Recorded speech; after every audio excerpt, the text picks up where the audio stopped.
Good evening. That's Ruby. She asked me whether she can play the concert tonight dressed like that. And I said, actually, not really. Although, I mean, she could play it in the first half, but the second half is a little bit tricky. We are going to do a swap tonight. By the way, I'm Carlos Kalmar. I'm the music director of the Oregon Symphony. Good evening. And this is our old, now 3-month-old resident conductor for the Oregon Symphony. This is Paul Kim. Hi. Oh, Okay. That was a short one. Sorry about that. I never, ever do anything like this. But there was something my brain said to me that I was supposed to be here at 7, not 6:30. And I was just waiting for Val to get dressed, ready to go. And I'm looking at my schedule book going, pre-concert conversation, 6:30. I was like, what? No, there's no way. And I live about 15 minutes away. So as you know, this is Sarah Kwak, our Concertmaster. And I mean, you probably know this already, but the fun part of it is not only did she look at the calendar and like, oh boy, and you drew through, you flew. I drove about 75 miles an hour. Yeah, I did. Lovely, lovely. We are going to pick up that. But the thing with our concert conversations, and that's a tradition, is that the two people, at least when I am involved, the two people who do the concert conversation do not talk beforehand about what they are going to say.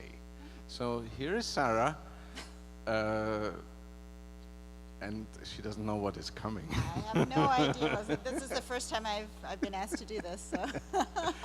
Let's start actually with an opinion. Johannes Brahms wrote 4 concerti in his life. He wrote 2 concerti for piano. He wrote the violin concerto, and then he wrote the piece you're going to hear tonight. And so I'll leave it up to you. Is this a good piece? Is it less great than the others? Where does it rank? Before we get into why he wrote it. Oh, right. There's a story in itself. I would have to say definitely not as great as the 2 piano concerti and the violin concerti. I mean, I think the Brahms violin concerto is one of the greatest works ever composed, and I don't think anything can come close to that. I mean, the Brahms double concerto is a completely different format, and in my opinion, it's a little disjointed, maybe because he's trying to give equal voices to the violin and cello. So the violin is never playing for really long periods of time. It's always cello, violin, cello, violin. You speak like a violinist. Yes. just wait until I get Nancy Ives here, and she will say, yeah, it's good, but it's not really a cello concerto. So what's the story? The story is that Brahms wrote it for the violinist Joachim, and they had been very, very close friends all throughout their lives. And then there was a breach in their friendship because Joachim was suing his wife for divorce. He was claiming that he was not the father of their last of the 6 children that they had, and they took it to court, and Brahms actually took his wife's side and testified on her behalf in court, which actually led to a favorable decision by the court in her favor. And that Joachim was extremely hurt by that, and I mean that basically ended the friendship, I think. And Brahms really had valued their friendship. And so he wrote this piece as a peace offering to Brahms, to Joachim, hoping that it would somehow restore their friendship. And I think he wrote equal parts. So so the violin is not dominant, you know, and the cello is not dominant. They're equal voices, signifying, you know, Brahms and Joachim and the two parts of their friendship. Yeah, which leads, of course, to the thing: never testify on behalf of somebody else. Well, at least not in a divorce case. I would probably have been slightly angry with that. If Right. In his, so it's understandable, and it's actually very Brahmsian. How, I mean, because the friendship ended, and I think there were a couple of years of complete silence. And you have to understand that we are here not only talking about two men who were very close to each other, but Brahms had written his violin concerto for Joseph Joachim. And Joseph Joachim was the champion of Brahms' music overall, specifically, of course, of the violin concerto. But Joseph Joachim had even conducted sometimes Brahms pieces. So this friendship was very important, and who knows in whether the career of Johannes Brahms would have gone as far as it went if it wouldn't have been for a person, an artist like Joseph Joachim, to champion his works constantly. And then, okay, this happened, and they don't speak to each other for years. And then Brahms, in his grumbly way, sent him a postcard, sends Joachim a postcard, and like out of the blue saying, I'm considering kind of probably as a peace offering a little funny piece of music, which by itself is already outrageous to say it, because if one attribute in music cannot be said about Brahms, funny is it? No, Brahms is right. not funny at all. No.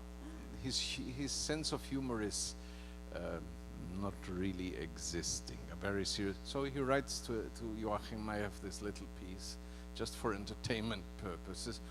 Would you consider taking a look at? If you do not want to take a look at, I fully so he left the door wide open for rejection, and Joachim said, where is the score? Bring it to me. And so they got together, and at first this piece was then premiered.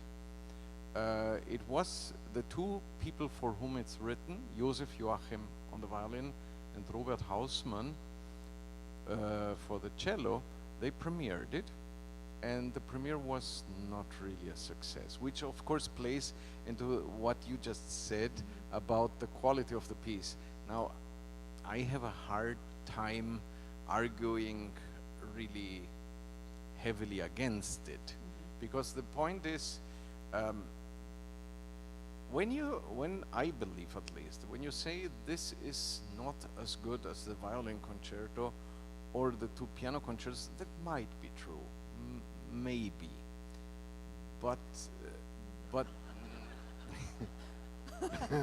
I would say it's an incredibly fantastic piece of music. I would say I adore the double concerto. It obeys the same rules as every piece of Brahms. It's very meticulously worked. It's very backwards thinking.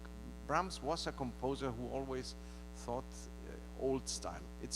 Everything that he does is always old style, based on centuries of classical music that were before his time.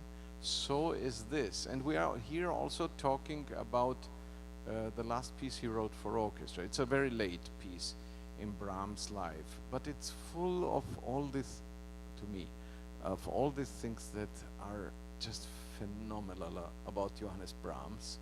I mean, I'm a Brahms fan anyway.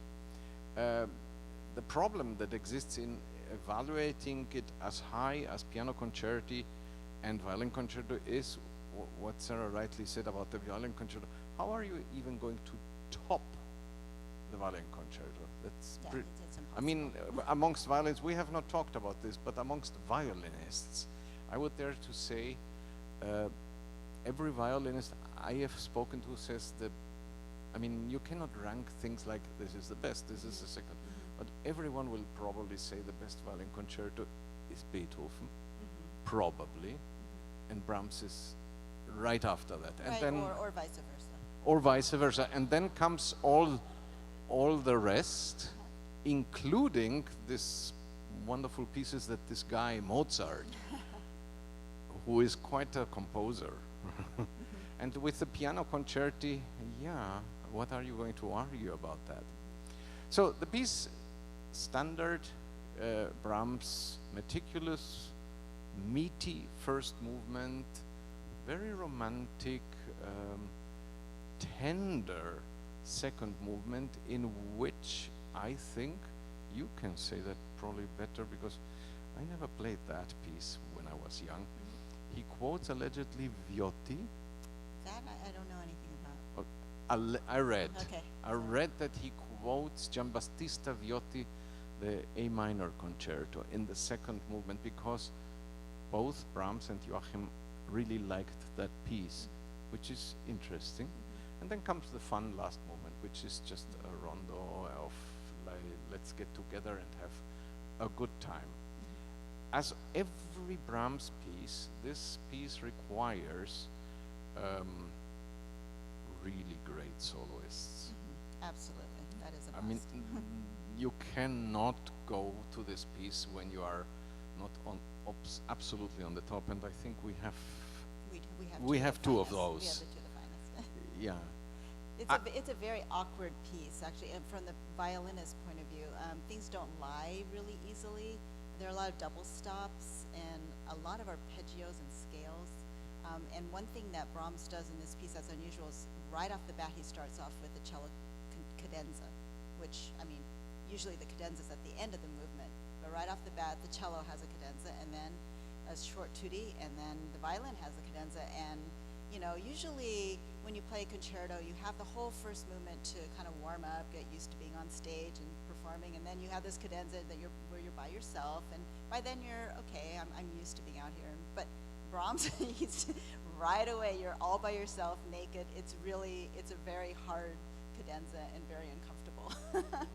Yeah, it's actually true. It's not the most comfortable No, piece, it's not. and it's not. But I think it's a No, it's a wonderful great piece. piece of music. Don't And get me as wrong. far as the soloists go,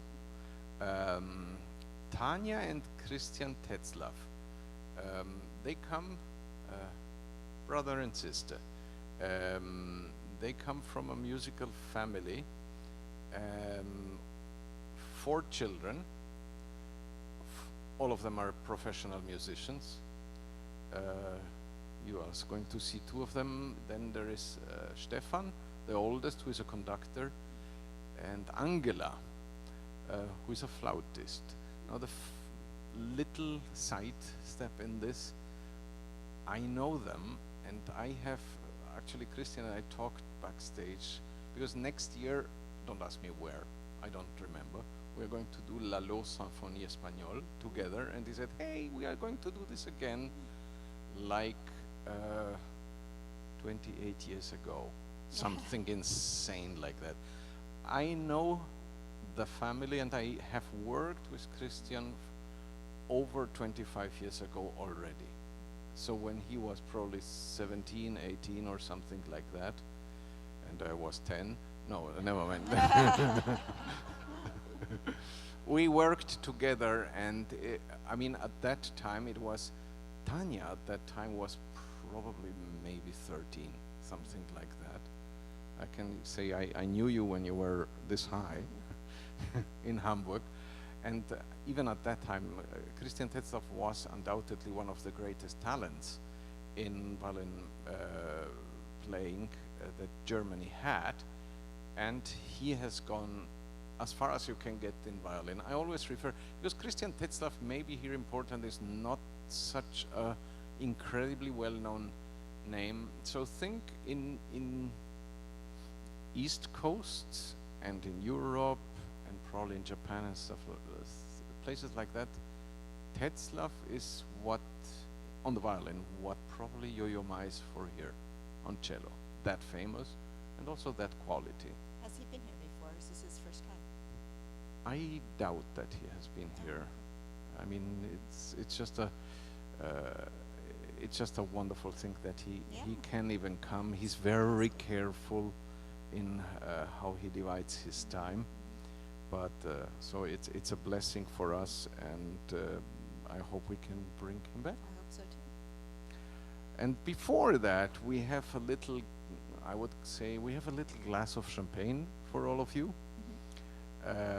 Karl Maria von Weber, Overture to Abu Hassan.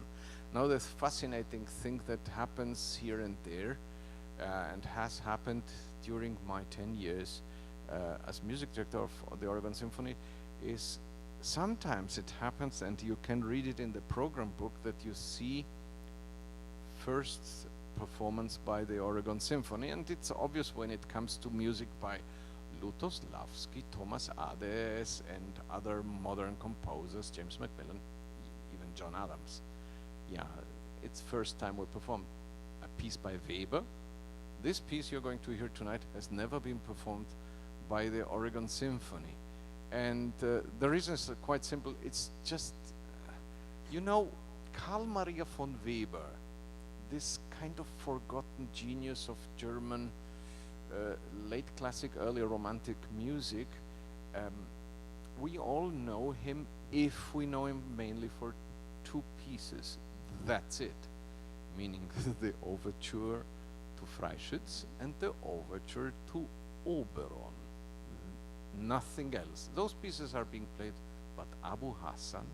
I have to admit, I've never played it before, and I've been in this business for a long time. This is my first time playing it. But it's a good piece. It is. Yeah, it's very entertaining. It's very entertaining. Yeah, it goes by in a flash, very light, and I think it's a great opener. Yeah, the only thing that you talked about this is it's kind of uncomfortable. Sarah, because you know, we are here on Saturday, and there is the tradition that on Saturday from the stage there are some remarks by any conductor that is, and Sarah knows me, I tend to talk. Yeah.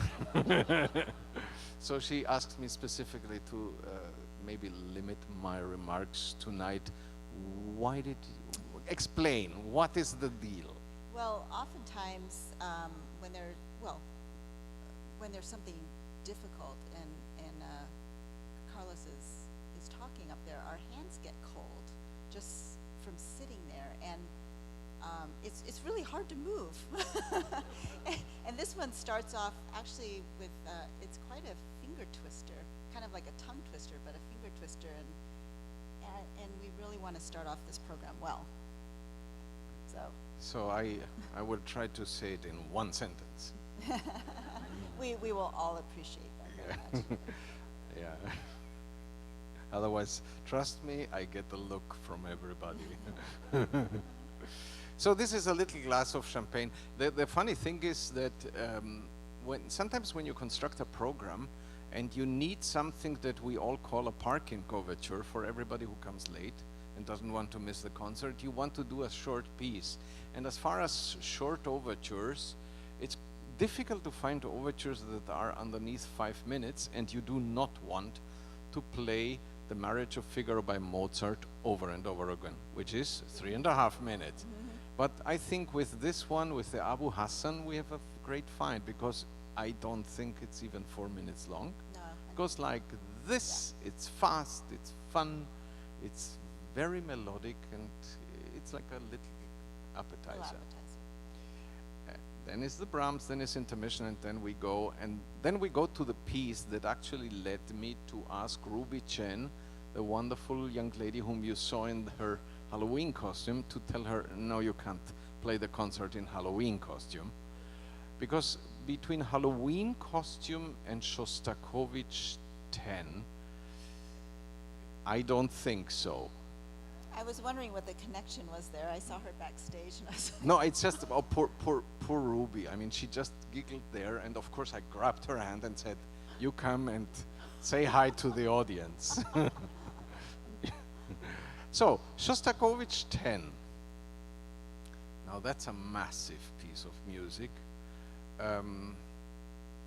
This piece has some political implication, has something to do with Shostakovich himself, and for for sure with Joseph Stalin. Can you talk a little bit? Well, Shostakovich, well, let's put it this way. He had felt personally the repressions of Stalin, and he had been declared a non-person by Stalin, and I think he didn't. Was it true he didn't write for a symphony for 8 years or something It's true. prior to this one? And the year that Stalin died, I think it was 53, right? 53. He actually picked up the pen again and he wrote the symphony. What was I going to say? No, the thing with actually Stalin connection, etc., is first of all, Shostakovich's music always had some underlying irony and sarcasm. It's one of his many layers that he displays in his music. And then, of course, when it comes to Stalin and dictatorship and the grandeur of Soviet Union, Russia, you name it, you always, a tyrant always expects that you will glorify the country in which you live. So far, so good. So Shostakovich wrote a symphony that to some extent glorifies the efforts of the great Red Army, and he wrote his symphony number 7, Leningrad. Then number 8 is already a very different cup of tea with massive destruction in it. And then the expectation literally was that with his symphony number 9, that also carries the number 9 that we all cherish from Beethoven, that Shostakovich, who could write long, broad symphonies, would write in honor of the great Joseph Stalin a symphony to glorify Stalin and to glorify the Russian people, blah, blah, blah, blah, blah. And then Shostakovich writes his symphony number 9, which is barely 28 minutes, very, very light and joking. And Stalin and the Politburo, they were not amused. And the lack of amusement went as far as to threaten Stalin. To say it in other words, they even told not only Shostakovich, Khachaturian, same deal for a different reason, different composer, but they told all these folks, just be lucky that we didn't shoot you. It was that bad. So Shostakovich did the right thing, kept his head low, and just waited. And then the great dictator Stalin, who, as history tells us, was, when it comes to mass murderers in the 20th century, of course Adolf Hitler is number 1, but Joseph Stalin is right after that. It's a really horrible personality. He suffocated to death in 1953, and Shostakovich writes this. And this symphony is, especially, I would dare to say, in the first 2 movements, absolutely overwhelming. It leaves you like, what has happened?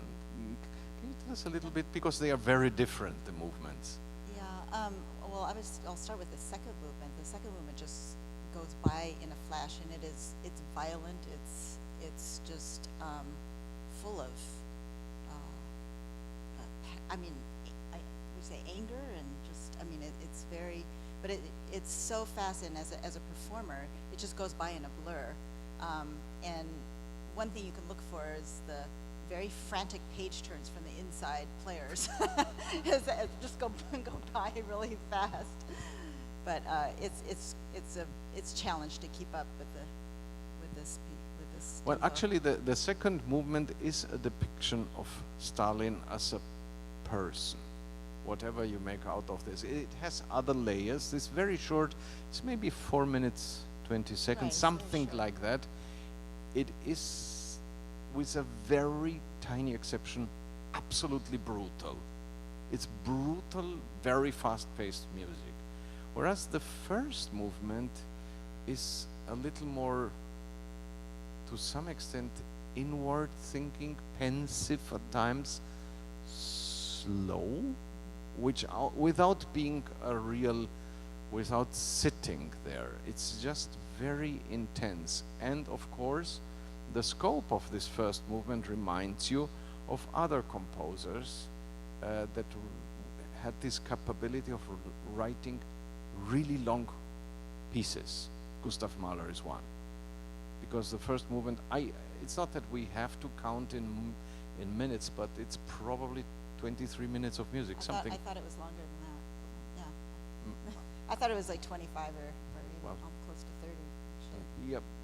Yeah, but it's the great thing to me about that movement is it is a complete arch.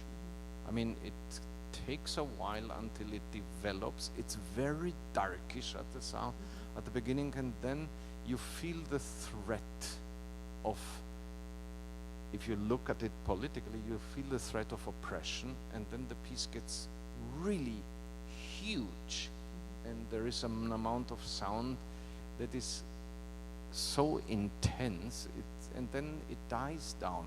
Takes a long while until it dies down and leaves you, I would say, speechless. And then comes the second movement of brutality, and then we go to the third movement, where the enigma of what did this guy Shostakovich really mean gets really complicated. Not because of the music. The music actually is not complicated at all in the third movement. It's just, what's the connection? So pensive, Stalin himself, and then this nocturne. So what? I don't know. I don't know what he was thinking. The thing, I mean, I don't know either what he never revealed what the program was. The thing with the third movement in the Shostakovich 10 is it starts out like a very pleasant lyrical song. Almost like a waltz. Yeah, a very slow waltzish thing until the woodwinds take over the planet, and then everything is very ironic. It's like okay, you all had this little dance, now let's turn it into something really nasty.